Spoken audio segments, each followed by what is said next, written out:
আলহামদুলিল্লাহ, আমি সভাপতি সাহেবকে অ্যাড্রেস করেছি এবং আপনাদের সবাইকে অ্যাড্রেস করেছি। প্রথমে একটা প্রতিবাদ জানাই, আমাকে গেস্ট বলেছেন, আমি এটাতে খুশি না এবং রাজি না। আমি আপনাদের অংশ কোনোদিন গেস্ট হয় না, আমি এই ফ্যামিলির মেম্বার। অথবা আমাকে আপনারা আউট করে দিলেই আমি আউট হয়ে যাব না, আমি আসি আপনাদের সাথে। 2 নম্বর, আপনারা কিছু বিষয় ইঙ্গিত করেছেন। মুহিব ভাই কিছু সোশিও পলিটিক্যাল ডিসিশনের ব্যাপারে জানতে চেয়েছেন। আপনাকে ইনভাইট করব এবং আপনার সাংবাদিক বন্ধুদেরকে ইনভাইট করব। 19 তারিখ আমাদের একটা সেশন আছে, সেই সেশনে ইনশাল্লাহ মন খুলে আপনারা প্রশ্ন করবেন আর আমরা আমাদের জ্ঞান অনুযায়ী উত্তর দেবো ইনশাল্লাহ। এটা ওখানে রেখে দিলাম। এখন শুধু বিজনেস রিলেটেড 2-1টা কথা বলেই আমরা শেষ করব। আল্লাহ রাব্বুল আলামিন বিজনেসকে করেছেন হালাল এবং সুদকে করেছেন হারাম। আমরা সবাই বাই বিলিভ, আমরা বিশ্বাস করি যে আমাদের এই জীবনে একটা ট্রানজিশনাল পিরিয়ড। আমরা এখানে বেশি চাইলেও থাকতে পারবো না এবং থাকা উচিত না। আমরা এখানে থাকবো। এটা একটা পচাছড়া জায়গা। এখানে দুর্গন্ধ আছে, ময়লা আছে, হার্ডল আছে, স্ট্রাগল আছে, চ্যালেঞ্জ আছে, দুঃখ ব্যথা বেদনা আছে, অনেক কিছু আছে এখানে। কিন্তু এমন একটা জায়গা মুমিনদের জন্য আল্লাহ পয়দা করে রেখেছেন যেখানে এগুলো কিছুই থাকবে না। সেই কমফোর্টেবল জায়গায়, ইমাজিং জায়গায় আমরা যেতে চাই। সেখানে যাওয়ার জন্য আমাদের প্রস্তুতি প্রয়োজন। বাংলাদেশের বিজনেস অ্যাটমসফিয়ারটা আনফর্চুনেটলি নাই, আমি বলতেছি আপনাদের সাথে, আমি একমত হয়ে। এবং এইটার মূল কারণ হলো করাপ্ট মাইন্ড। আর মূল করাপ্ট মাইন্ড হলো যে যত বড় পলিটিশিয়ান আমরা, তার মাইন্ডটা তত বেশি করাপ্ট। মাথা ঠিক হলে সারা বডি কাজ করবে, মাথা ঠিক না থাকলে বডিও কোনো কাজ করবে না। এমনকি মাথা খারাপ, দেখতে খুবই নাদুস নুদুস, ওনার দ্বারাও কোনো কাজ হবে না। অতএব মাথাকে আগে ঠিক করতে হবে। এই মাথাটা হচ্ছে সমাজের পলিটিশিয়ান যারা, তারা যদি পলিটিক্যাল অর্গান ঠিক হয়ে যায় তাহলে ওটা সমাজ ঠিক হয়ে যায়। অনেকে বলে এটা কিভাবে সম্ভব? মানুষের রক্তে, মাংসে, রোগে সব জায়গায় এখন করাপশন ঢুকে গেছে, এটা কিভাবে সম্ভব হবে? আমি বলি যে এটা কোয়াইট পসিবল। মক্কা বিজয়ের আগ পর্যন্ত লোকেরা যা ইচ্ছা তাই করেছে। মক্কা বিজয় হলো, সাথে সাথে সব ওভারনাইট বদলে গেল। কাউকে গিয়ে ধরে ধরে পিটাইতে হয় নাই, রিমান্ডে নিতে হয় নাই, জেলে ঢুকাইতে হয় নাই, ফায়ারিং স্কোয়াডে পাঠাইতে হয় নাই, কোনো শাস্তির ভয় দেখে কেউ চেঞ্জ হয় নাই। বরঞ্চ তারা দেখেছে যে আমাদের মাথার উপরে যিনি আছেন হিজ ওকে। তাকে যখন রাইট প্লেসে রাইট ম্যান পেয়েছে, সবাই রাইট হয়ে গেছে আলহামদুলিল্লাহ। আমি আবার বলবো যে ওই জায়গার জন্য দোয়া করেন এবং আপনাদেরও এফোর্টটা আপনারা দেন ওই জায়গা যেন ঠিক হয়। এটার দ্বারা আমি মিন করছি না আমি কিংবা আমার দল, আমি মিন করছি যে right man should be manning in right place. সমাজের সব জায়গায় এই রাইট ম্যানগুলোকে ম্যানিং করতে হবে। এরা যদি প্রপারলি ম্যানিং হয়, আলহামদুলিল্লাহ সব ঠিক হবে। বিজনেসের ব্যাপারে আমার ছোট্ট অভিজ্ঞতা, আমি আমার কোনো বিজনেসে কখনো কাউকে ঘুষ দিইনি। আমার কাজ হয়তো 1 মাসের জায়গায় 3 মাসের হচ্ছে, আমি ধৈর্য ধরেছি, কিন্তু শেষ পর্যন্ত আলহামদুলিল্লাহ আমরা ফল পেয়েছি। এবং এই ফলটা হইল সাস্টেইনেবল ফল, এটা টেম্পোরারি না। ওমেন্স মেডিকেল কলেজের ব্যাপারে অনেকে আমাকে মৌলবাদী মুসলমান মনে করতে পারে। আমি কোনো মৌলবাদী মুসলমান না, এবং মৌলবাদ কোনো খারাপ জিনিসও না। মূল না থাকলে গাছের অস্তিত্ব টিকে না। মূল আমাদের লাগবে, কিন্তু যে সেন্সে মৌলবাদ এই স্টিগমাটা দেওয়া হয়, আমি ওই মৌলবাদী মুসলমান। আমাকে সাংবাদিকরা প্রশ্ন করেছিল যে আপনারা কেমন বাংলাদেশ করবেন? আমি বলছি আমরা ইউনাইটেড বাংলাদেশ করব।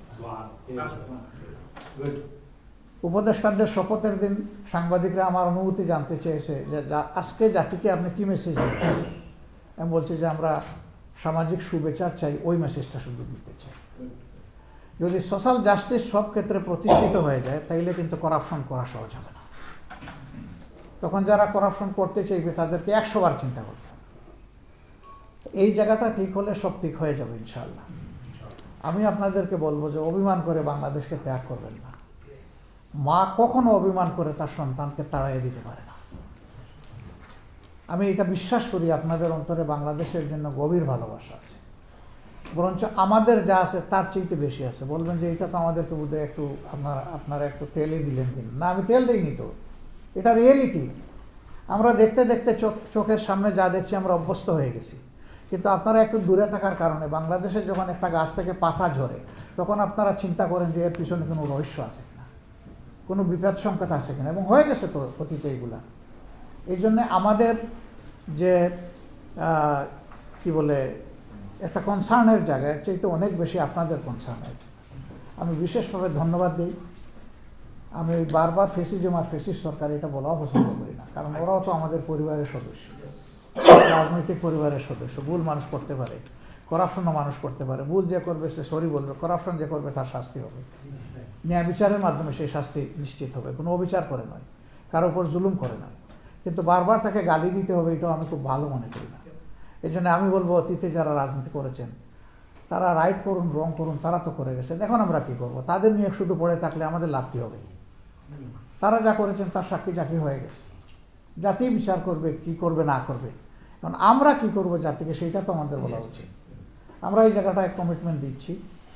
আমরা বলতে আমি জামাত ইসলামের পক্ষ থেকে বলছি না, আমরা একটা পলিটিক্যাল ইনস্টিটিউশনের পক্ষ থেকে বলছি যে এমন একটা বাংলাদেশ চাই যে বাংলাদেশে ডিসপ্যারিটি থাকবে না। এটা রেস, রিলিজিয়ন, কাস্ট, পার্টি কোনো বিবেচনায় কোনো ডিসপ্যারিটি থাকা উচিত নয়।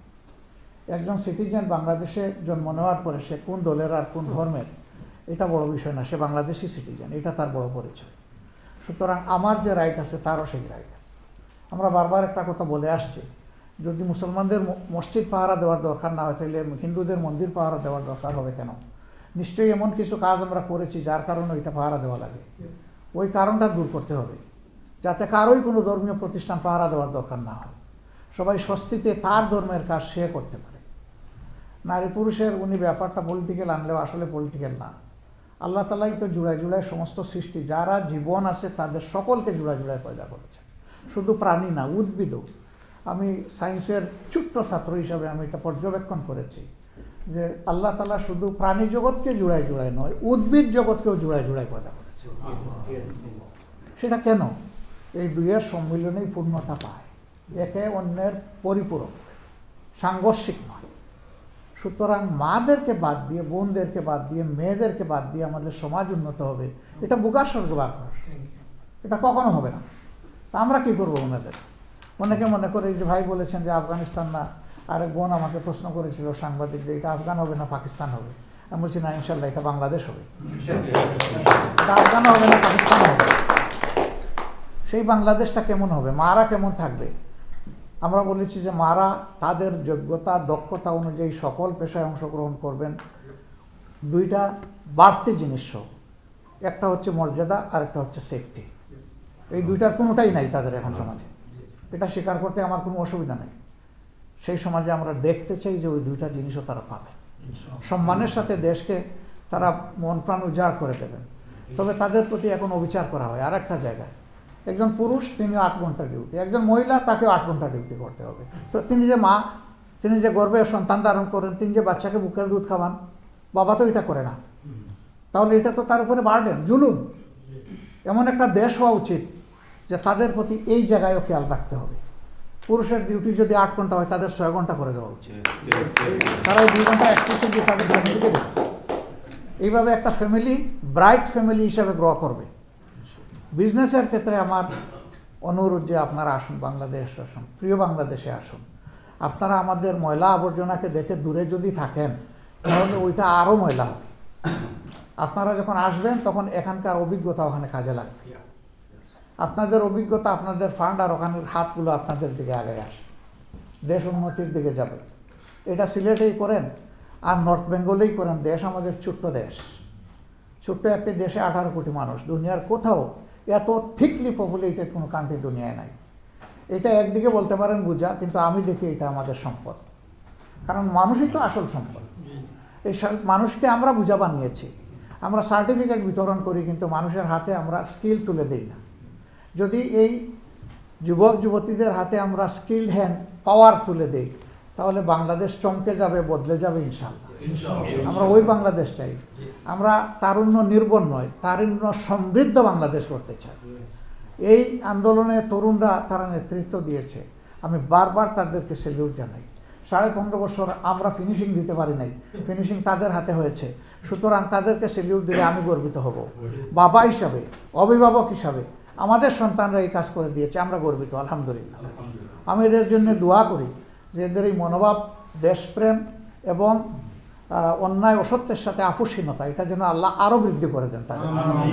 তাহলে ইনশাল্লাহ আমরা একটা ব্রাইট এবং একটা অত্যন্ত স্ট্রং নেশন আমরা পাবো।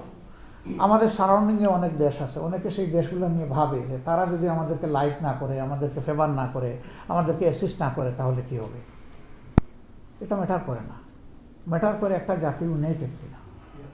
জাতি যদি ইউনাইটেড হয়, সারা দুনিয়া তাকে সম্মান করতে বাধ্য। আর জাতি যদি ডিভাইডেড হয়, তাহলে গরিবের বউ সকলের ভাবি, এটা মনে রাখতে হবে। বাবাও বলবে ভাবি কেমন আছেন, ছেলেও বলবে ভাবি কেমন আছেন, কারণ ভাবির তো প্রতিবাদ করার শক্তি নাই, তিনি দুর্বল, এই জন্যই সবাই তাকে ভাবি ডাকে। কিন্তু যখন তিনি সবল হবেন, কেউ মা ডাকবে, কেউ বোন ডাকবে, কেউ দাদি ডাকবে, ভাবি সবাই ডাকবে না। যে ভাবি ডাকার ডাকবে, কিন্তু সবাই ডাকবে না। আমরা তো এখন সকলের ভাবি। এই সকলের ভাবির স্টিগমা থেকে দেশকে বের করে আনতে হবে ইনশাআল্লাহ। এবং এই জন্য দেশে বিদেশে আমরা যারা আছি সবাইকে ইউনাইটেডলি ফাইট করতে হবে। আমরা দল ধর্ম যার যার থাকবে, কখনো মানব সভ্যতা এক হয়নি, হবে না, এটা সৃষ্টির প্রথম দিন থেকে। কিন্তু সবার প্রতি সবার জন্য মিউচুয়াল রেসপেক্টের জায়গাটা, এই জায়গা থেকে আপনাদের আমরা সহযোগিতা চাই। আপনারা আসেন, আপনারা নির্ভেজাল ব্যবসা করার জন্যে যদি কোনো উদ্যোগ নেন, আমি যদি বেঁচে থাকি, আপনাদের সাথে আমাকে একজন ফাইটার হিসেবে পাবেন। আল্লাহ আপনাদের এই আগ্রহের জায়গাটা আরও মজবুত করুন। আমাদের সকলের অন্তরে আল্লাহ নির্ভেজাল দেশপ্রেম দান করুন এবং জাতিকে ইউনাইটেড করে বিশ্বের দরবারে একটা মর্যাদাবান জাতি হিসেবে আমরা সবাই মিলেমিশে যেন করতে পারি, সেই তৌফিক দান করুন। আজকের এই আয়োজনে আমাকে সুযোগ দেওয়ার জন্য আমি গভীর কৃতজ্ঞতা জানাচ্ছি।